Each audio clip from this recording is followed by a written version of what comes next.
off a day in Buenos, Guam, and Micronesia. I'm Johnny Rosario. And I'm the guy with the screwed up hair. I'm Troy Torres. I'm just looking at the monitor right now. Hi.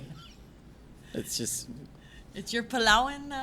my Palau Yeah, your curls. Palauan pro. My Palau curls. Yeah. It is October 18 at 12:12 a.m. On this lovely Friday early morning. As they say in the Philippines, good AM. Po. Mogatin in solidarity with our brothers and sisters in Yap who are going through a very tough time because of the assassination of Rochelle Bergeron. Thank you very much for joining us tonight. Welcome to our studios here in Tumon, Guam. Please like and share. Yeah, we are at 9,877 followers, so we are slowly but surely we are climbing. Yeah. Thank So you. if we can, if you guys can like and share our page, we are also on YouTube, and we do have a website, and that's www.candidnews.com. So we have a very full show tonight, So we're just gonna get right into it. and so let's get right to the good stuff.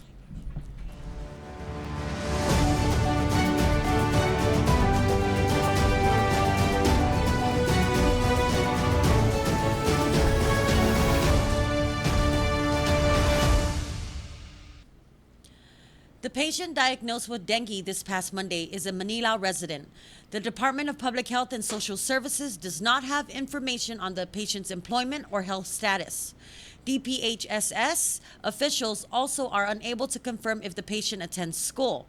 Kandit asked why laboratory testing for this patient and others had to be read off island. Bertha Tyron, DPHSS spokeswoman, said she will ask the territorial epidemiologist why this is and get back to us with an answer. The Guam Public Health Laboratory is capable of conducting this testing, according to Ms. Tyrone. She stated results from the lab come back within 24 hours of the testing. Weather System Invest 97W moved 375 miles closer to Guam as of 6 a.m. today. It now is, as of 6 a.m., was located at 6.5 degrees north latitude and 174.1 degrees east longitude, or 2,091 miles east-southeast of Guam. The area of low pressure is moving west-northwestward and is located southeast of the Marshall Islands. We will continue monitoring this storm for this region. Tropical Depression Perla, meanwhile, still is a weak storm as of 6 a.m. this morning, according to the Joint Typhoon Warning Center, with maximum sustained winds of 25 knots, which since has increased over the past half hour to 30 knots. It is tracking toward northern Luzon in the Philippines and is expected for now to make landfall there around 4 a.m. Philippine time, October 20. The storm is moving slowly over the Philippine Sea between Guam and the Philippines. Now for your 7-day weather forecast for the major islands of Micronesia. For Guam, Luta, Tinian, and Saipan, tonight, partly cloudy with isolated showers. Friday, partly cloudy with isolated showers. Friday night and Saturday, mostly cloudy, isolated showers and thunderstorms. Saturday night through Monday, mostly cloudy with isolated showers. Monday night through Wednesday, mostly cloudy with isolated showers and thunderstorms. In Palau, tonight through Friday night, partly cloudy with isolated showers, slight chance of thunderstorms. Friday afternoon. For Saturday, partly cloudy with isolated showers. For Sunday and Monday, mostly cloudy with isolated showers. In Yap, tonight and Friday, partly cloudy, becoming mostly cloudy late evening with isolated showers. Friday night and Saturday, partly cloudy with isolated showers. Sunday and Monday, partly cloudy with isolated showers. In Chuk, for tonight, mostly cloudy with isolated showers, isolated thunderstorms until midnight. Well, I guess that forecast has passed. For Friday and Friday night, partly cloudy with isolated showers. And for Saturday, partly cloudy, becoming mostly cloudy by the evening. Isolated showers, isolated thunderstorms by late evening. For Sunday and Monday, mostly cloudy with isolated showers and thunderstorms. In Pohnpei, tonight and Friday, partly cloudy with isolated showers. Friday night and Saturday night, mostly cloudy with scattered showers and isolated thunderstorms. Sunday and Monday, partly cloudy with isolated showers. In Kosrae, partly sunny. Oh, there's one sunny, with isolated showers and a slight chance of thunderstorms. That's okay. I'm sorry, that was today. That passed. That forecast is gone for tonight. Sorry, Barbara didn't take that out of the forecast. For tonight, isolated showers becoming scattered near midnight. That's gone too. Isolated thunderstorms for Friday and Friday night. Mostly cloudy with scattered showers and isolated thunderstorms. For Saturday, mostly cloudy becoming partly cloudy near noon. Isolated showers, a slight chance of morning thunderstorms. And for Sunday and Monday, partly cloudy with isolated showers. And lastly, in Majuro, for tonight, mostly cloudy with isolated showers, isolated thunderstorms until midnight, which was a few minutes ago. Friday through Saturday, partly cloudy with isolated showers. Sunday and Monday, mostly cloudy with isolated showers. Back to you, Barbara, Panty Down Brown. Speaker Tina Munya Barnes led the legislature on a tour she requested of the military through Camp Blas, which is under construction. Camp Blas is the site of the live firing training range along the northwestern side of the island, and also will encompass the base of operations of the Marine Corps on Guam. According to military officials on the tour, do you have the video, Cello? The 6-minute video?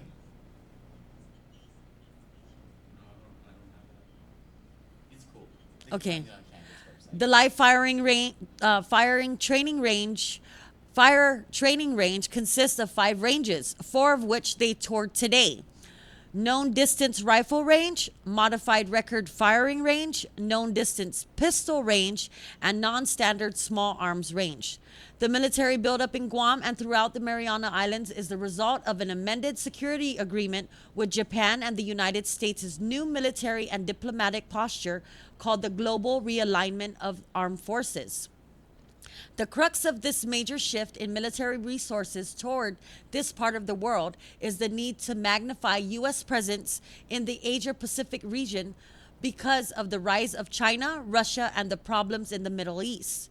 This past Monday evening, YAP's acting attorney general, Rochelle Bergeron, was shot dead in front of her home.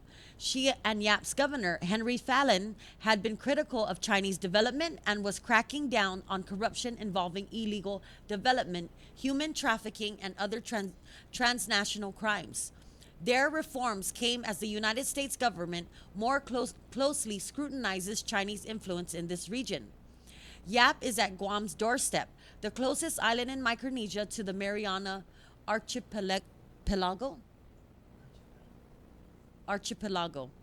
Guam Congressman Michael Siniclis has been keenly aware of these international issues, commanding the Compacts of Free Association hearing in Congress and pushing strongly for the continuation of compacts in favor of continued American interests in Micronesia and against the climbing power of Chinese surrounding us. Ms. Munya Barnes is the legislature's chairwoman of military buildup matters and has been vocal in her efforts to balance buildup development with environmental stewardship, cultural preservation, and economic benefit for the local community. The Speaker's office provided us with some information, which we provide below in her news release. Members of the 35th Guam Legislature and the Guam Buildup Office took a tour of the live fire training range complex today.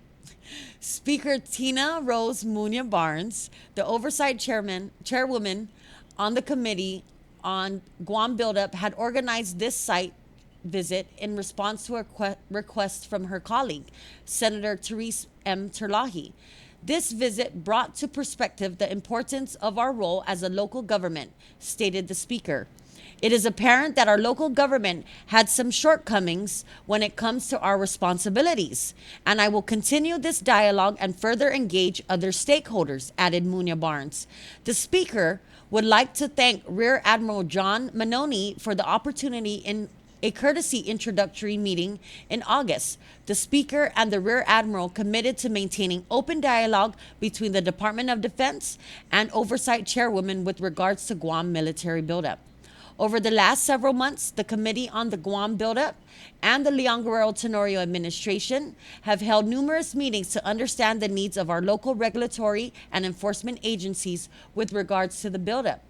Quote, as we prepare for the first Civilian Military Coordination Council, CMCC, meeting in November, I am grateful that the Rear Admiral was able to provide me with a better understanding of where we are at and where we need to be, end quote.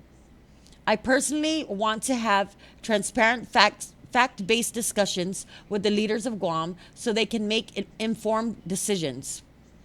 And this visit was a prime example of that cooperation, said Rear Admiral John Manoni, Joint Region Marianas Commander.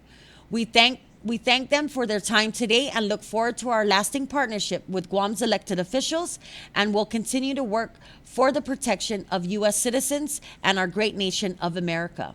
Today, in addition to touring the site of the live fire training range complex, the group also toured the site of the future Marine Corps Base Camp, Blas, and were able to see various cultural discoveries that have been made at each site. There have been 16 cultural sites discovered on J001-B and P-75 since December, and recently there have been 6 discoveries of human bone fragments on P-715. A list of cultural discoveries accompanies this release.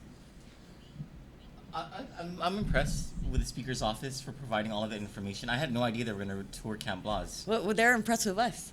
Are they really? Yeah. Oh, okay. I saw them today at Adelup. Oh, yeah? What'd they say? Yeah. What'd they say? I saw Who's they? Chirag and the Speaker. What's up, guys? I saw a lot of people at Well, we will get to that for sure. But it was over already, and I was walking back, and I saw Chirag and the Speaker.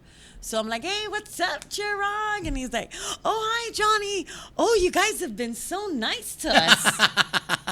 And then I honored the Speaker, and then I said, of course, because we like you guys.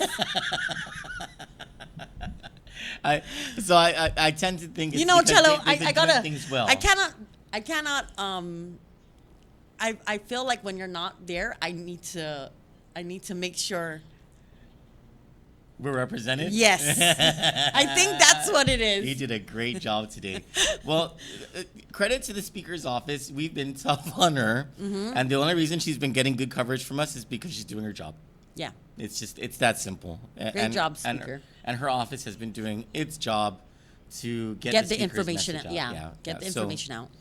Good job to the Speaker for bringing the people to Guam more information about Camp Blas and giving us that tour. If you want to see the 6-minute video from the Speaker's office, it's on our website, www.candidnews.com. And it's Camp Blas with a Z, not an S, okay, guys? It's after one of my favorite statesmen, Ben Blas. Like when I remember him, right? His gray hair and his mustache, right? And he had this eloquent way of speaking with a Chamorro accent too. Yeah. And I bet he cussed a lot, but we just didn't hear it. Yes. And like the toughest guys on Guam, like those Marine guys who are in their like 60s and 70s, they have so much deference for General Ben Blas. He's like an icon and a hero on this island. It's very fitting that they called the Marine Corps base Camp Blas. With a Z, not an S. With a Z. Like Tony Blas. I love Tony Blas. Yeah. Different too. It's just the Blas name is not really going well around Guam right now. Oh, why? What's the Jesse Cluster Box Blas. Who's that? The John. Oh. That's with an S, Cello. You're not. Oh my God, that like this look like. Forgot we were doing that story. And more on that to come. So it's Camp Blas with a Z. Horrible news of the heinous beating and death of 2 dogs in Jigo has been reported by Guam Animals in Need. Information as to why this happened is scarce. However, source information reports that the beating happened in relation to a domestic violence case. The dogs were thrown into the trash to die after being beaten with a hammer. A person was apprehended at the scene by police, according to GAIN. However, Lieutenant Stephen Amaguin, Special Assistant to the Chief of Police, said an arrest or arrests have not been made at this time, and this was as of about 5 p.m. today. A cruelty against animals complaint was made at the Dido precinct, according to Mr. Amaguin. When questioned whether these crimes happened as a result of a domestic violence incident, he answered, quote, "I cannot answer that at this time," unquote. The case is under investigation. Jigo also is home to the dog killer, Gerald Wayne Cruz II, whom Superior Court Judge Michael Bordallo let off the hook twice over the past year.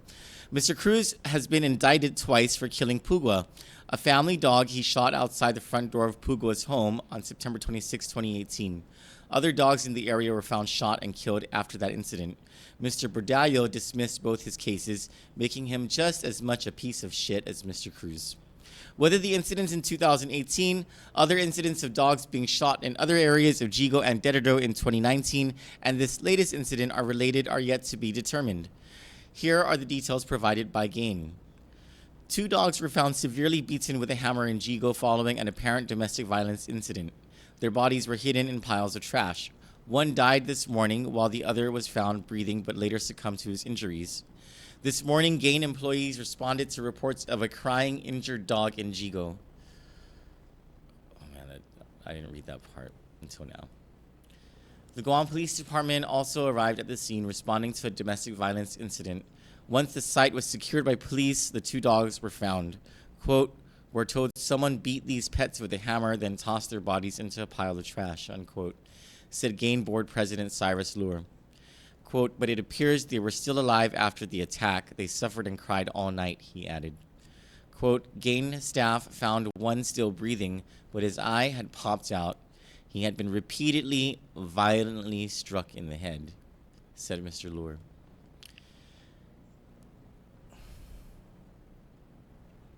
Quote, "He still cried in pain after we found him," he added. The dog was rushed to a nearby veterinary clinic, animal medical clinic, where Dr. Malakuti determined he had extreme brain damage and needed to be euthanized to end his suffering. After examining the bodies, it was estimated that both dogs survived the initial attack and likely suffered through the night before dying this morning. Both dogs appear to have been well-fed, domesticated pets of medium size. At this time, their ownership is unclear. An individual was apprehended at the scene and is currently being treated for injuries. It is unclear. You should stab those fucking injuries. It is unclear whether any arrests or charges of animal cruelty have been made. The story is developing, and Gain will provide additional information as it becomes available. If you have any information on this crime, please call Guam Crime Stoppers at 477-4357 or Troy Torres at 456-4237. God bless. It just keeps getting worse, this animal cruelty, huh? Yeah. I'm not an animal person myself. I'm learning, but I think the laws need to be stiffer on people who abuse animals. Apparently, so that Judge Michael Bordallo can read the law better. Mm-hmm. It's a lot, like, not in layman's terms enough for him that what happened to Pugua was clearly animal abuse, Mm-hmm. and that he lets this guy off the hook twice. Not to say that this is the same guy. This might be a completely separate thing, and the Jigo thing may just be a coincidence. But you're absolutely right. More needs to be done to prevent stuff like this. And I never realized, but when you're around dogs a lot, it never dawned on me. But when you look into their eyes, there's a soul in there. Oh my God, I love you so much. No, right now. I'm not kidding. I never thought of it that way. But being around your dogs, my dog, Troy, my dog is so smart that when I use your Jeep to go home, he's not excited. When I drive home with my car, that dog ain't excited the way he's excited when I drive up with your Jeep. I'm not even kidding. And he's looking in when I open the door. Love I'm like, that dog. this is me, Muller. But anyways, I've never been around animals the way I've been around animals lately. There's a soul. There's a soul behind those eyes. And there is no soul behind the eyes of the person who beat these animals. Yeah. I think we need to advocate more for stiffer laws on animals. Yeah.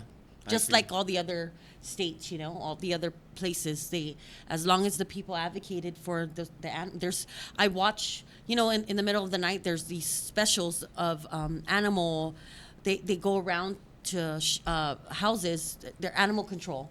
And there's a lady, one particular lady, I forget her name, but she's so like, she gets angry. She calls the police when she sees abuse happening.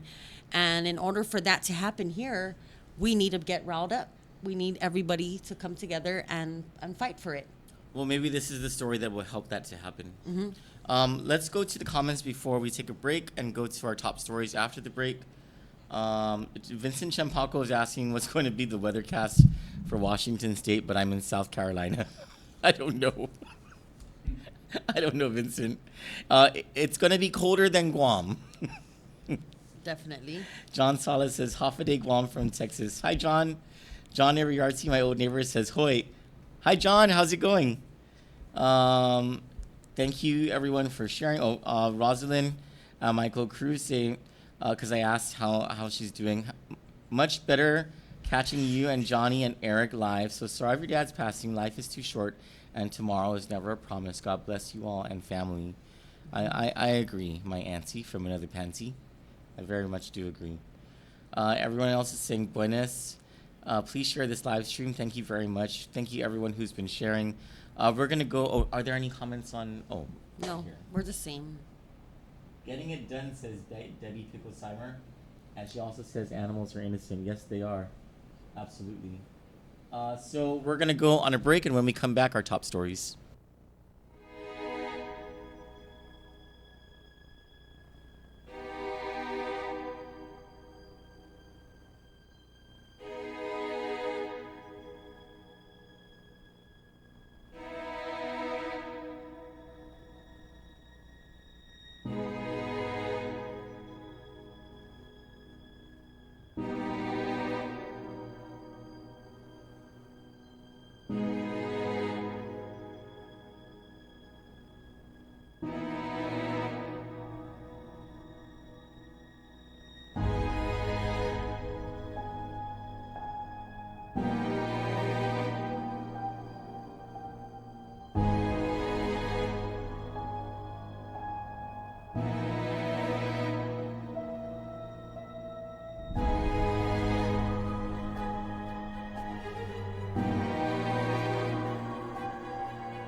Okay.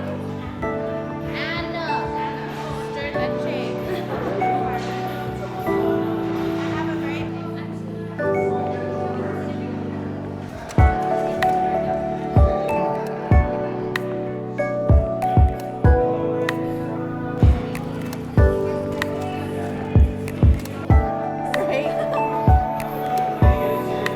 We'll give him a 20. I don't know if you're actually in line, but I told Fred I used to work with you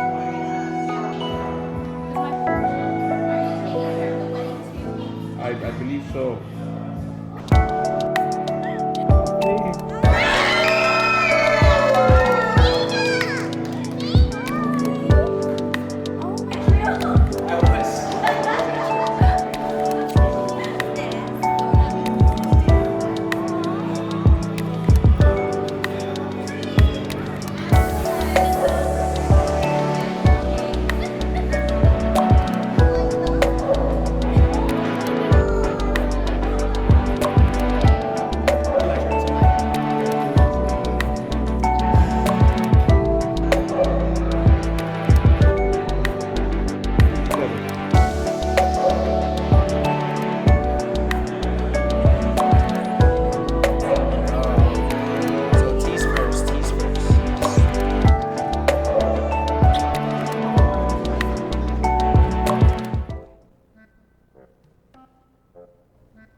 I find no issue with it because, I just got back from the state auditors conference and my jaw dropped because the average salary right now that all state auditors are paying is $50,000. I asked this question, I said, what?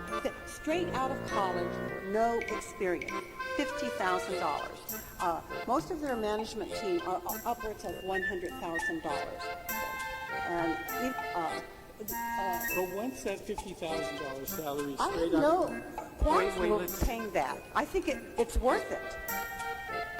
the additional bonus on top of the increase that you're now getting because you managed to get through the legislature are concurrence that we're going to adopt the Kerry study.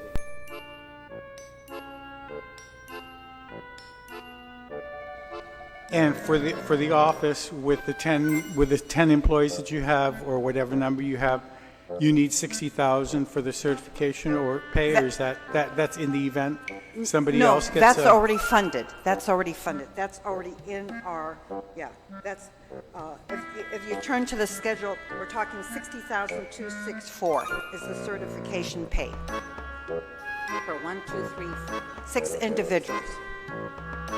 Okay. I have nothing further. We stand in recess until. Mr. Speaker, if I just may say, you and I both are very passionate. And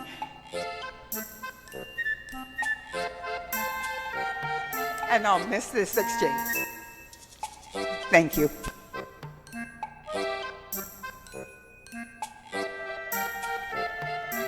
I will need an additional $70,000 just to pay for the certification pay for those on my staff that are qualified. It wasn't in my budget request because I didn't ask for it. But if this legislature is going to leave it in the budget, then I will have to comply and provide them with their certification adjustment, and that would cost the office an additional $70,000. So I just point that out. But I can't tell you how wonderful the 5 Auditor 3s that stepped up to take over the management team of the office has been, and how smoothly it has run since then.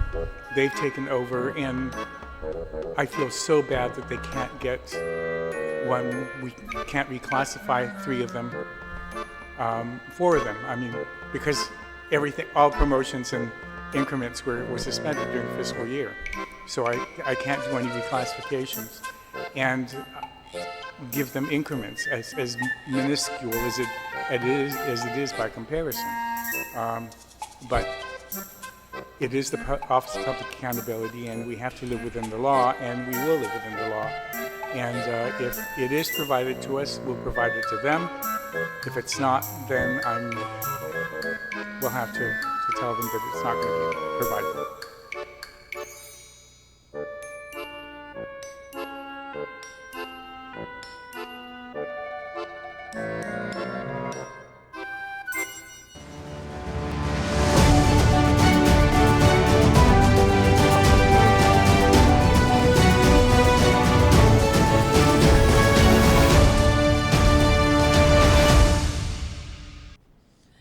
Congressman Michael Nicholas met Governor Lou Leon Guerrero at the Cabinet Conference Room in Guadalupe this evening.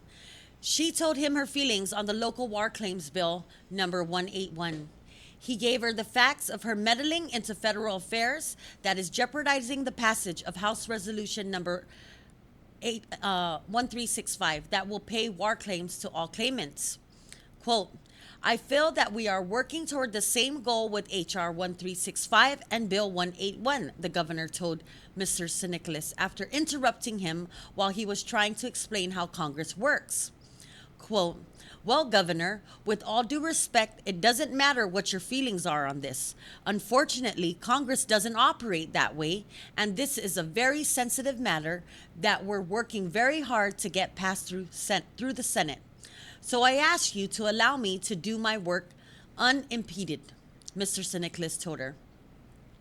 The 20-minute meeting centered around Ms. Leon Guerrero's insistence that the local effort Bill 181, which will dictate some $7 million to pay war claims to only 749 of more than 3,000 claimants, move forward. Mr. Nicholas strongly objected, trying to tell the governor that this effort, while well-intended, will give politicians in the Senate the ammunition they need to shoot down H.R. 1365. Ms. Leon Guerrero often interrupted Mr. Nicholas, repeating the same line about how she felt the bill number 181 was a good thing for Guam. Kandit got an exclusive interview with Mr. Nicholas right after the meeting, which is, can you play that?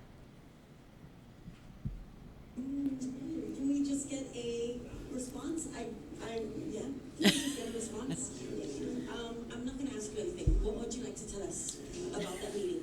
Well, I mean, from the get-go, when the governor announced this publicly on the radio that she wants to leave, and then her assistant would be her chambers, and then her turning into this kind of spectacle, it's a very disingenuous outreach to say we're going to work together. I'm going to filter my cabinet members. I'm going to bring it down into the chamber, and I'm going to turn it into this. If we really want to work together, we have to listen to each other. And, as a congressman, I'm the guy out there in Washington. This is my job. I'm asking the governor to please step into my job so I can make sure we get these resources from where they're supposed to come from. And the governor cannot say she wants to work with me in one thing, in one voice, but she's going to do what she wants in another. That's not how you work together. And I never said I don't want to work with the governor. What I did say was if we want to do this, let's do this together and let's do 65 together. So that's just what happened today. And I'm going to keep doing my job. Yes.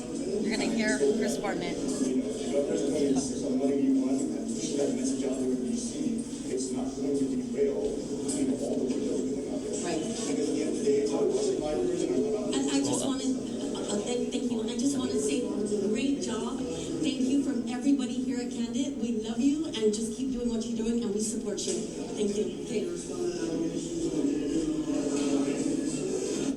All right. What's the whole backstory to this entire thing that she went to? I'm curious. We received an email from the governor's office today inviting us to her chambers, which is very different from where it was held today. Okay. I believe, and the email stated that it's going to be in the chambers, and she's meeting with the congressman today.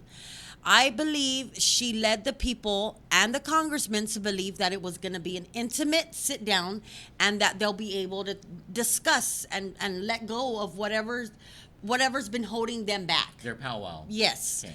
Well, of course, I was late.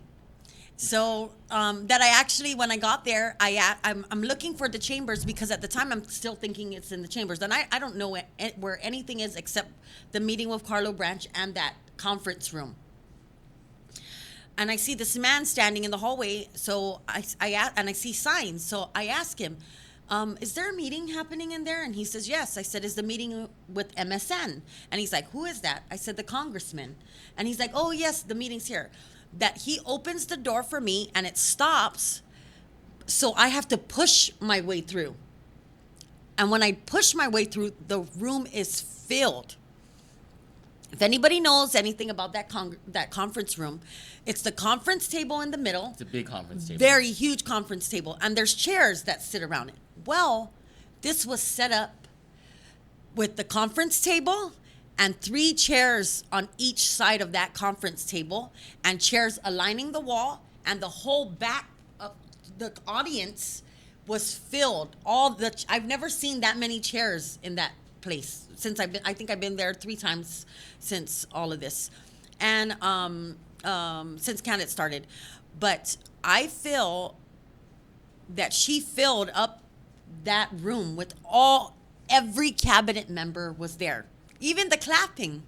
You hear someone start they're called what, Jello? They're the clappers. Even the clapping was staged. It was all staged. Her speech was staged. All of this was a ruse to make it seem like the governor wants to work with the congressman, because she can see all these people aren't blind, people aren't dumb. Guam is changing, and she notices everybody that's going behind the congressman to back his ass up, because we really admire the work that he's doing over there, and we can see what she and her, the members of her staff, her lieutenant governor, her chief of staff, and herself, what they are doing.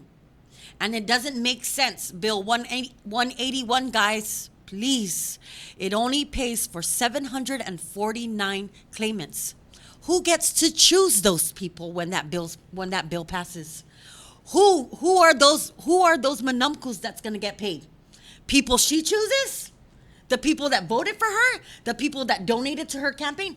Who out of the 3,000 claimants, who gets to choose those 749 people that's going to get paid out? They are. They're going to choose it. No, that 181 bill is just so full of crap. And her saying, oh, because it's a bill to prepare the bank account. We can open the bank account as soon as we get that money. That's how life works. I just don't in the bank account. You do. That's what she said at the thing. You do not.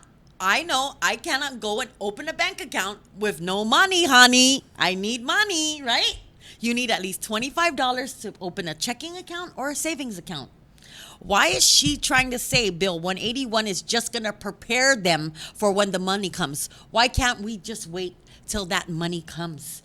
Get all power, whatever she can, all manpower, all brains together to help Congressman San Nicolas push HR 1365. That's the only thing that makes sense. And he kept making that point. He kept saying, I would like for you to understand, despite your feelings, that if she wouldn't even let the congressman speak because she kept interrupting him, what do you think she thinks about people like us? Nothing. The people at the bottom. Nothing. She doesn't think anything of us. Can I borrow that drink? Oh, I left it there. Okay. Thanks. I'll go get it. No, it's I'll okay. go get it. So I'm done with my story. Okay. But it was Well, great. It's a very good story. I was starstruck with the congressman and his. I could tell and in the Jen. seconds before that video started. I don't know if you, I chased him. The moment this ended, I didn't care what was going to happen in that conference room. I looked and I ran for that door. I ran. I even ran up the steps, and you can hear me yelling. Congressman, and he turns around and she goes, "Hi, Congressman." And then he says, "Johnny, can I hug you?" I'm like, "Yes, let me hug you."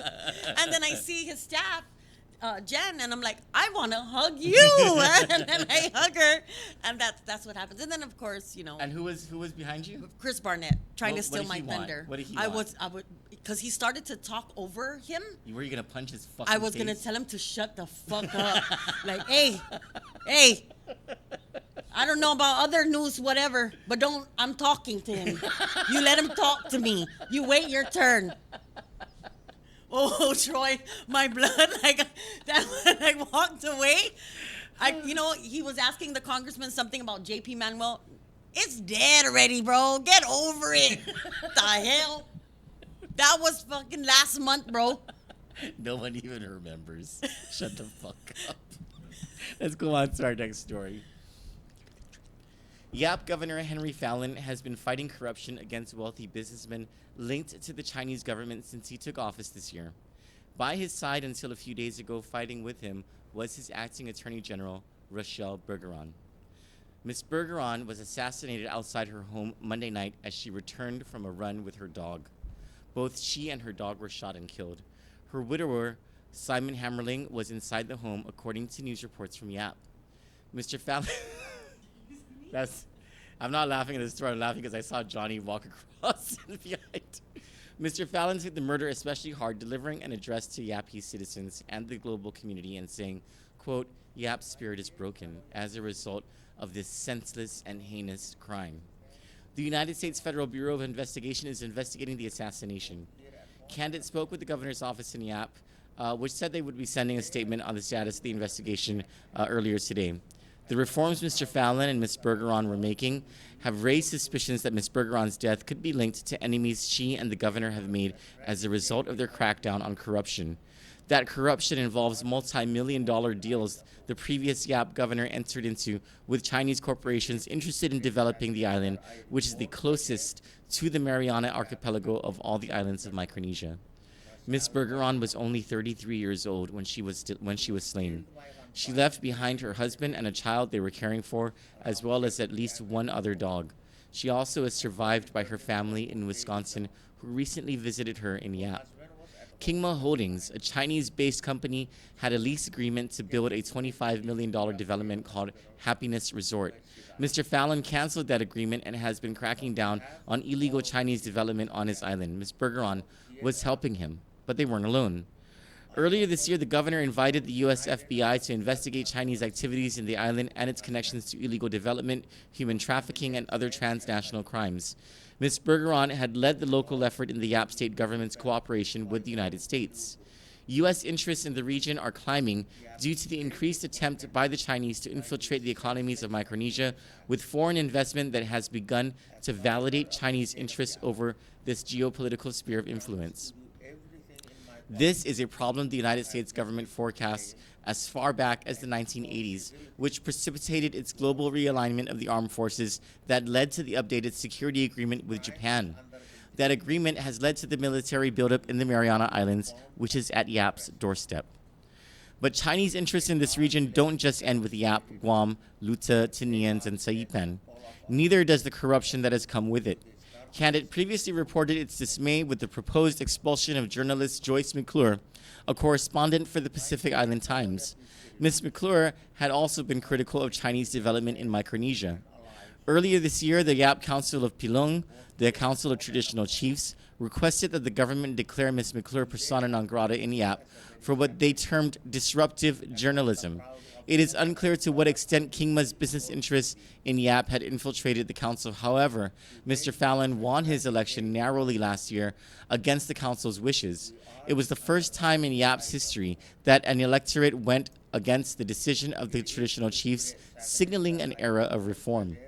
The Republic of Palau and the other islands of the Federated States of Micronesia also are being courted by Chinese interests.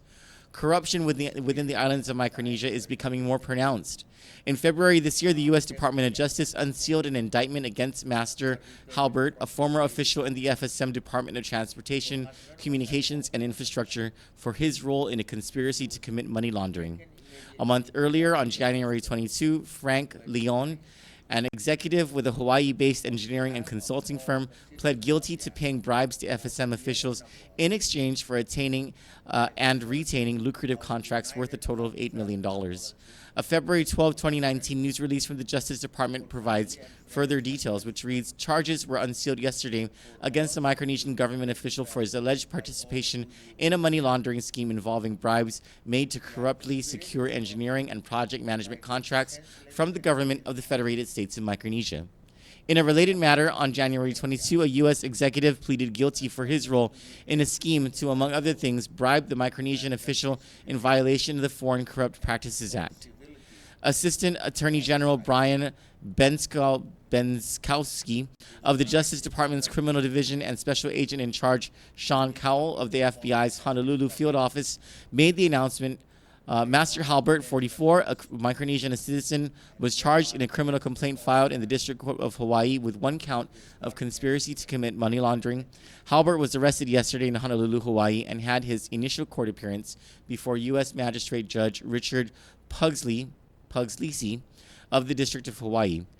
Halbert is scheduled to have a pretrial detention hearing on February 13 and a preliminary hearing on February 22. According to the criminal complaint, Halbert was a government official in the FSM Department of Transportation, Communications, and Infrastructure who administered FSM's aviation programs, including the management of its airports. The complaint alleges that between 2006 and 2016, a Hawaii-based engineering and consulting company owned by Frank Leon paid bribes to FSM officials, including Halbert, to obtain and retain contracts with the FSM government valued at nearly $8 million.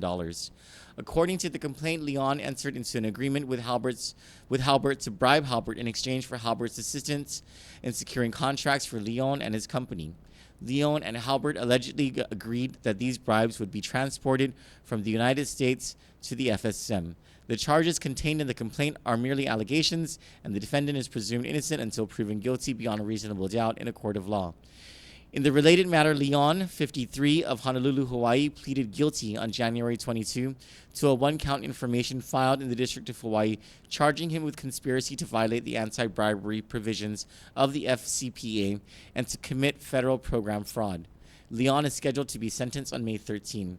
Trial attorney Catherine Rowe of the Criminal Division's Fraud Section is prosecuting the case. The Criminal Division's Office of International Affairs also provided assistance. The Fraud Section is responsible for investigating and prosecuting all FCPA matters. Additional information about the department's FCPA enforcement efforts can be found at www.justice.gov/criminal/fraud/FCPA. So let's discuss this for a minute. This is I have a question. Yeah. Is the Marshall Islands also included in the FSM in their? No, it's a separate country. So But the do they- FSM is one country. Do they get? No, I'm not asking if it's part. But do they get money?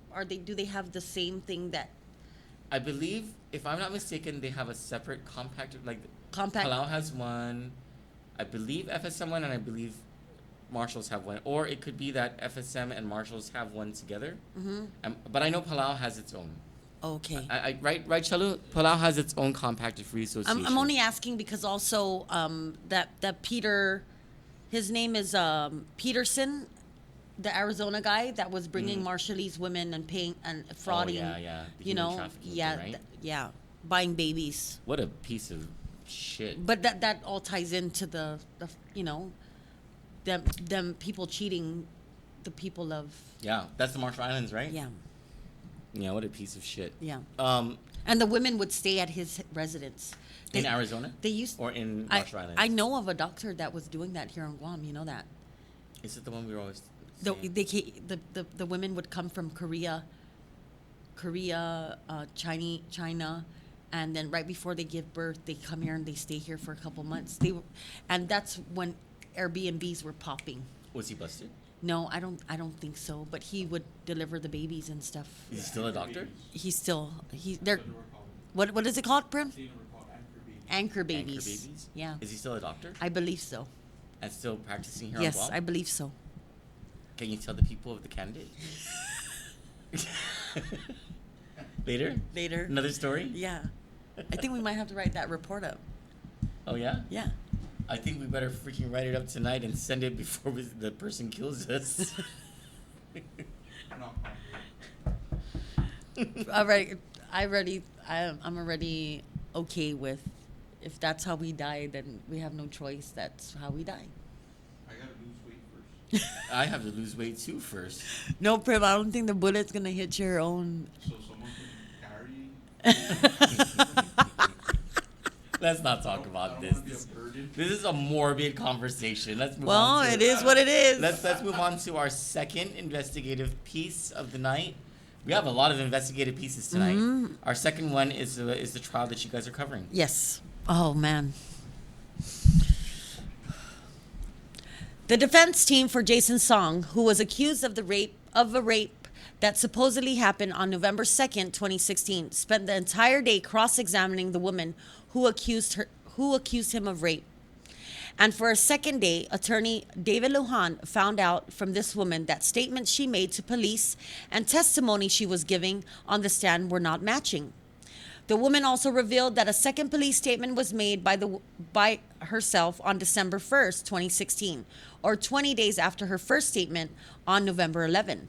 In that second statement, the woman provides police with other details of the case, including messages between Mr. Song and her mother, convicted fugitive Renee Mesa. The messages revealed that Miss Mesa was asking Mr. Song for money in days between November 2nd and the date of the first report, November 11. Mr. Lujan showed the woman a picture of the knife she said she saw in Mr. Song's truck the day of the alleged rape. She confirmed that the 3-inch red knife was the knife she saw. In her police complaint in November 11, 3 years ago, the woman described the knife she saw laying on the middle console of the truck as a 7-inch orange knife. In her second statement on December 1st, the woman claimed she saw a black pocket knife on the cushion of Mr. Song's chair. However, neither she nor the prosecutors brought this up in court testimony. It was also revealed in court today that while she was outside Mr. Song's house on November 2nd, she did get out of the truck when Mr. Song offered for his female friend to drop the woman back to GPO. The woman refused to go with Mr. Song's friend, and Mr. Lujan asked her why. If she was terrified of Mr. Song for raping her, would she not go with the woman back to GPO where she met Mr. Song? Interestingly, when police asked the woman during her December 1st interview why she didn't go to police after the supposed rape, she said, quote, I didn't want to tell police right away because I was afraid of going through the long process and most likely having to go to a trial. It is unclear how this woman knows that the process is long or whether she has been the subject of a similar criminal case. I know we're supposed to wait for the jury to decide and everything, and it is the jury's decision. But just as being one person in the court of public opinion, I think this woman is lying. I think it's more than that. More than lying? Yeah. Do you think it's some convoluted thing? Yes. But- And it's not her doing. Oh, it's I like really a conspiracy. yes. I see, Yes, I and see. it's not. She was a child at the time, and she was doing what she thought was right, and How old was she at the time? she was 17. Okay. Okay. Now there's forces that are around her that I'm not. Do you think those things will be revealed in court I don't think so. during this trial? I don't think so. We're on day 3, right, or day 4? Day 4. Day 4. She has been on the stand for 2 days. She will continue to be cross-examined tomorrow. Tomorrow, yes. Okay, and this is just Court the ended today prosecution. because of copies of a statement that weren't legible. The way I guess the Guam police, you know how they do their statements and then they have to make copies and send it over, whether it went on a CD or they made hard copies. It was a fucked up copy. Oh, they didn't Xerox it right? They didn't Xerox it right. No. So that's court ended today a little early, and that was the reason why. I guess they're going to transcribe it or try to get better copies. So that basically the judge wants the prosecution to get its shit together. Yeah, but the prosecution didn't. They're like, why does he have to go through this? Why else? What do you mean? Why doesn't they have to go through that? Yeah, they state that she's supposed. They want her to because they need a after the they examine her. The defense cross-examines, and then they get to re-examine, right? Oh yes, that's right. Okay. Yeah. So she's supposed to leave on Saturday, but because of how David is defending his client, and he has that, and the judge said he has that right to, Yeah. right? Because that's his duty, is to defend him. That the prosecution wanted. Troy, if you were there, you'll be cracking up. Like, Okay, wait. Did he do this number? Do you have like a piece of paper or something? no. Let's pretend it's paper. Okay. Now, you know, you say, you know, Don't mind me. that is this the knife that you said Troy, you really know how to. is this the knife? Is this the knife? Oh, it is the knife. This red knife Yes, is the yes. orange knife that you told the police in your first statement, correct? Because apparently you have a second statement that we do not know about. But this red knife you said, is this the same red knife that's the orange knife that you told us that you saw? So, which is it? I would think that the ladies and gentlemen of the jury You would like to know. You are absolutely right, bro. Is that what he said? Ask Prim. He said, "Don't you think I have the right to know? Mr. Song have the right to know, and the ladies and gentlemen of the juries." I love this guy. Love that guy. It's long. We're there all day. We can only run away to eat lunch for about 45 minutes, and then we go back. Tomorrow Village? And then we have to wait and just Where's tomorrow? Can you Talk about? imagine like this process that the jury, whenever you are asked to be a juror, can you imagine if I can walk out and use the cell phone anytime I want, but imagine being part of that jury, and the court, and they had the Great American Shakeout today, so it took it all. They didn't have anything all morning, and a fire drill. People Why'd they were do going so? under the desk. I don't I know. saw a picture of the governor underneath her desk. Yeah. And at first I was like, what the hell is that? And then someone told me now, it's like, she looks fucking dumb. They should have never taken that picture. What are they thinking? She's yeah. But it was a very long day listening to the testimony and trying to write the right notes and trying to stay not trying to understand both sides. Oh, I see. Oh, trying to stay objective. Yes. Yeah. So that my notes don't be Yeah. subjective, right? Or what is it called? Yeah, subjective. So Or biased or whatever. So, because when I turn in my notes to you, I'm completely biased. When I read the notes, I'm like, oh, she's lying. There's too many holes in the story. This is not. Stayed awake, bro. Huh? Proud of myself. You stayed awake? yeah, Stayed awake. because I'm like, Cello, you don't want to sleep. It's getting interesting. And he's like, And I think every time he says, because I've sat through the Martinez trial, right? We both sat through the Martinez trial twice. And so that's David Lujan was the attorney. And so we kind of know what those words are that he says. I know when he's setting your ass up for the answer. The answer that's the truth. The answer is the truth. But when he asks you certain questions, I know because I've watched him in action. He knows what he's doing. Yeah. So I know when the questions before the real question, I know when that's happening. So I'm like pushing Prim, like Prim, watch this, Coming, watch coming. this. My favorite is when he says, forgive me because I'm getting older. I'm an old man and I move a little bit slow. He's just gonna fuck your Please ass forgive up. me because I don't handle any electronics. Yeah. It's my wife. I only have a flip phone. Oh my God, his ring, Troy. No, let's not stop. Let's stop talking. Beautiful ring. I guess that's his wedding ring, and it's so shiny, bro. Like it just when a little light shines on it, you're like, that's money right there, bro. Like, All right. Let's get to our top story. 3 times Guam's voters overwhelmingly said no to gambling on Guam, yet poker-style machines have been tearing families apart nonstop since 2013.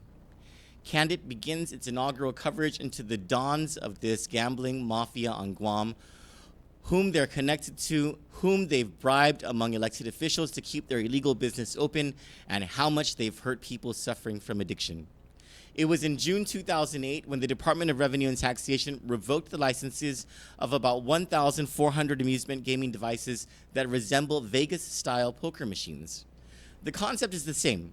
Certain combinations or jackpots earned by chance accrue points that are redeemed for cash. Most residents who enter the game rooms where these machines are located leave the game rooms with their entire paychecks or the proceeds of their drug sales paid into those machines. As a matter of fact, most people who enter those game rooms are drug users, addicted more to the machines than even the drugs that propelled them there. While government-sponsored and funded programs exist for drug addiction, there is no funded program for gambling addiction and no research coming out of the University of Guam to help the government understand how game rooms and drugs are inseparable co-parents to the majority of crimes afflicting the island. So why is the government acting like the problem doesn't exist? Why have the game rooms been allowed to flourish? Game rooms are the viruses of this island, killing families and systematically sending drug addicts into lives of violent crime. And politicians are the whores who spread the disease. Shortly after the so-called Liberty machines were shut down by the Revenue tax, the department promulgated rules that allowed for the operation of machines that were licensed in August 2001. That rule had the effect of allowing 1,200 of the 1,400 machines to operate. Those 1,200 machines were owned by one company, Guam Music Inc. At the time the controversy started, Pedro Dongo Pangilinan ran the company, co-owned by Lauren Bromley. Mr. Pangilinan has since died. Shortly after the Liberty machines were reinstituted, Judge Pro Tempore Robert Klitsky ruled that the operation of the machines violated Guam's anti-gambling laws. Shortly after that, Superior Court Presiding Judge Alberto Lamarena III ruled that the machines could be operated. The operation of the machines, however, was held in abeyance as two lawsuits made their way through the court system. The attorney for Guam Music Inc. has been former Senator F. Randall Cunliffe, who also is the law partner for Guam's first gentleman, Jeff Cook. Along the way, Mr. Pangilinan and Ms. Bromley brought in affiliates, Johnny Cool Torres and convicted felon Gil Shinihara, former chief of staff to former Governor Carl Gutierrez. Mr. Shinihara's wife, Connie Jo Brennan Shinihara, is the deputy manager of the Port Authority of Guam, appointed by Mr. Cook's wife, Guam Governor Lulian Guerrero. We'll come back to that point in a minute. The 2010 gubernatorial election, which would decide former Governor Felix Camacho's successor, pitted Mr. Gutierrez against then Senator Eddie Calvo. Governor Camacho was the leader who put an end to the Liberty machines and had his director of Revenue and Taxation challenge the operation of the machines in court. Mr. Pangilinan and Mr. Shinihara supported Mr. Gutierrez. Ms. Bromley helped to fund the Calvo campaign. Following the election, Calvo's chief of staff, Franklin Ariola, began meeting with Mr. Pangilinan and Mr. Shinihara, and in return for their support and funding of the Calvo re-election campaign in 2014, Mr. Ariola set into motion the political wheels that would validate the Liberty machines once and for all. In January of 2013, former Senator Chris Duenas introduced Bill number 19-32 in the 32nd Guam legislature. The original version of the bill sought to discreetly ratify the DRT's rules that seemed to validate the Liberty machines. The Attorney General issued an opinion stating that the anti-gambling laws clearly trump DRT's rules and that a law stating that DRT's rules are ratified by the legislature still places those rules in contravention of the laws of Guam. Despite major public backlash, Mr. Duenas pushed on. He ended up substituting his original bill with one that created a fund for the Guam Memorial Hospital and a tax on gaming machines to include these Liberty machines, cockfighting, and bingo machines. A portion of the proceeds from that tax would go into that fund, purportedly to provide millions of dollars to the improvement of GMH.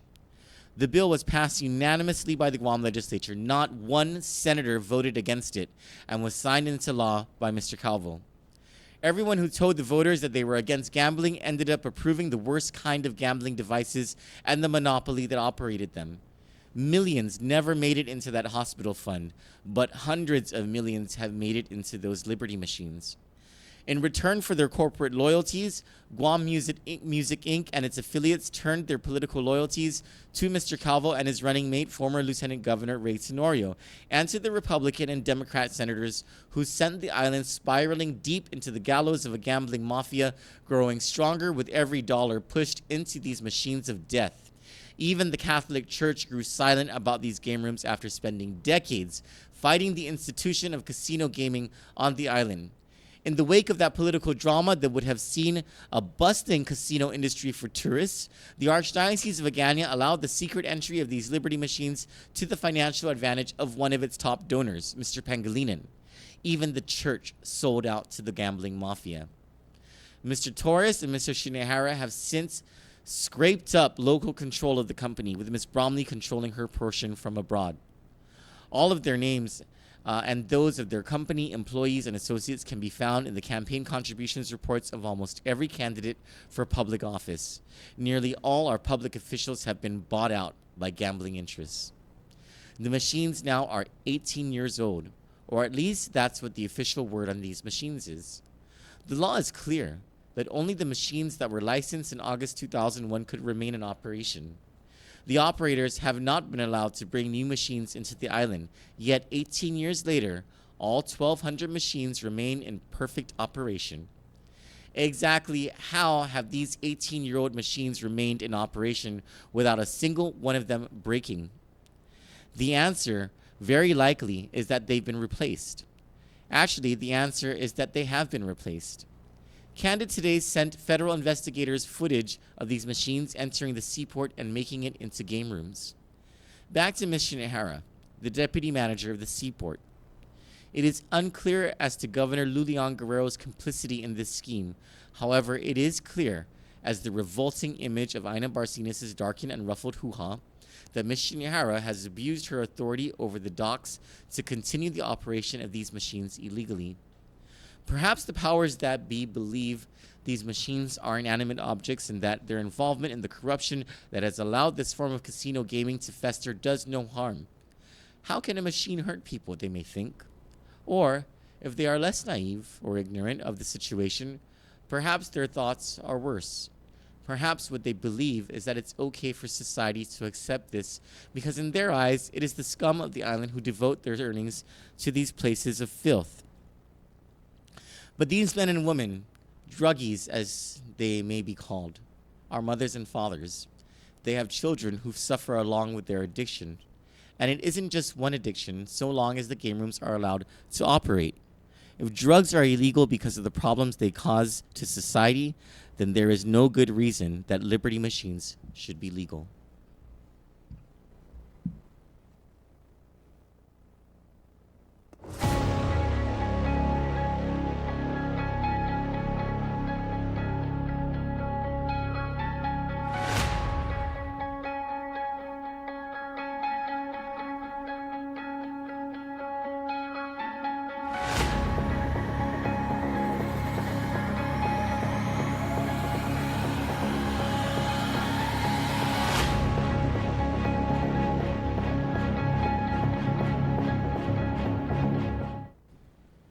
When I was a drug addict, I was one of the lucky ones who never actually got into the whole gambling thing.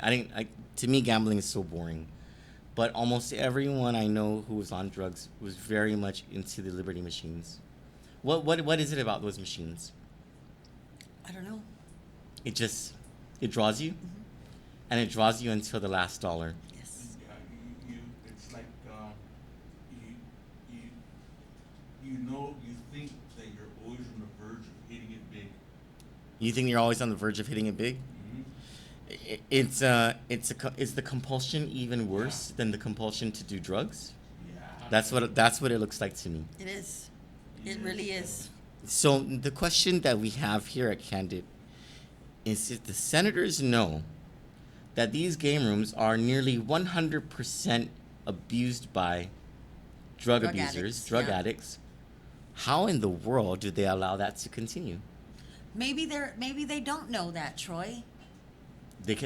Amanda Shelton knows that. Absolutely knows that. Her family is running these game rooms. Mm-hmm. It is her family. That's what funded her camp. All those big billboards that were able to fit her onto the billboard. My concern here is the Connie Jo Shinehara. Oh yeah. Why what's how did she qualify to be? Do you need to have qualifications in order to qualify to be the deputy director of any agency? Is there like I'm sure you do. I just don't know what they are for her position. I have no idea what her work experience is. Yeah, because Jeff Cook being the husband and the partner of the lawyer that's Randy Cunliffe. you know, there's just so many moving parts that makes you want to know about every one of them, you know? Oh, it's more than this. Oh, this is only part one. I know. Of Blood Money. This is just the beginning of our uncovering of the filth that is these real criminals who are getting these millions of dollars off of the poorest people and those And suffering the greatest addiction. And the money that's coming in, are they being audited? We should ask the public auditor, and we will ask the public auditor what he's doing about all of this. And we, the other thing that we need to find out is whether the public auditor has been receiving contributions from these people.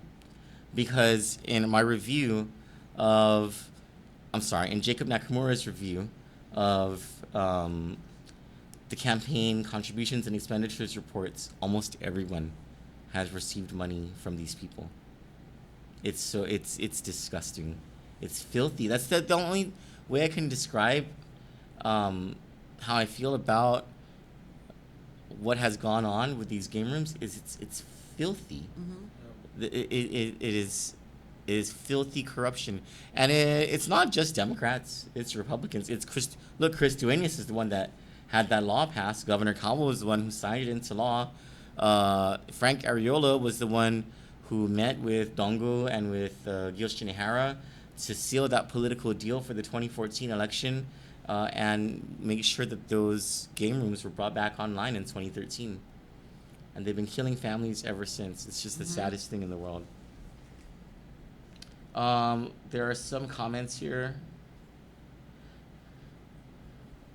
Rez Johnny says FSM, Palau, and Marshall Islands were all under the freely associated states under the United States. Chris Saunders says, name the doctor. Hi, Gabe. Kate Pelicani says half a day. Chris Saunders is laughing his ass off. Biba Guam says Lou equals Monica Lewinsky. Buenas J. Mendiola. David Lebofsky says these machines go back to the 80s, but at that time they were in bars, etc. We had them at Barney's Beach House when I worked there then. J. Mendiola says, can you do a live about gun laws on Guam? Sure. We can, yeah. As I understand it, Guam has the strictest gun laws in the United States, if I'm not mistaken. Chris Saunders says maybe it's because the druggies are relying on the machines to fund them money for more drugs. I think so, but what ends up happening is they lose all of the money that they made from their drug proceeds or from their drug sales. And so then they owe the man. And then because they owe the man... It's a vicious cycle, guys. They rob. And so if you ever wonder why there are so many drug-related robberies, a lot of that is connected to the game room. It's not necessarily that they were bad business people. It's that they lost it at the game room. They made their business, then, And yeah, it's a vicious cycle because then what happens? The price of drugs goes up, then people actually... But it's not only people who sell drugs that go to the game room. It's people that have jobs. Whole paychecks. Their whole paycheck goes in there. I've seen that.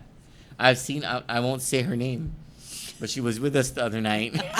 And every freaking payday, her entire paycheck would go into those machines. And her mom was like, are you doing drugs? And she was like, I can't afford drugs.